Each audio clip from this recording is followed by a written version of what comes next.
again, Hazel. Welcome back to my channel.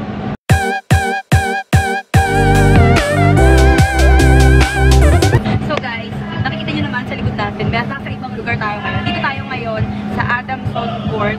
So, nag-stretching pa ngayon yung Pepsquad. Pero kasi, andito talaga ako ngayon para mag-look test. Ako yung makeup artist ng Adamson Pepsquad for the past 4 years. So, 4th year ko na ngayon and mag-look test kami. So, yun. Dito si Mark ngayon. Kasama ko siya. Ayan. Hello. So, ayan. So, antayin lang natin sila na matapos mag-stretching. Tapos, mag-look test na tayo. Excited na ako kasi syempre, iba yung feeling ng defending.